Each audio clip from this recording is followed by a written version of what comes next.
kina ya watu ambao tumevumilia kukaa 2027 atoboe arudi kama rais kwa tamu yake ya pili. Kule mbele naye pia tu huko mbele, huko mbele, sio Mvurya, huko mbele huko, halo, huko mbele huko,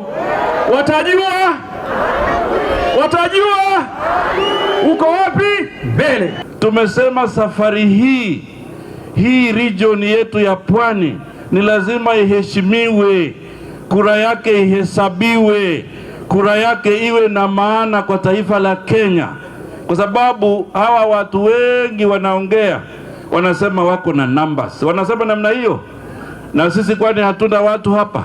Leo hii Mheshimiwa Ruto atusikiza, lakini atatusikiza zaidi wakati sisi mchango wetu utakuwa ni mkubwa. Tusidanganyane, sisi tukishindana na mwingine ambaye atakuwa kura zake ni nyingi, zetu ni kidogo, mwenzetu atasikizwa wa kwanza.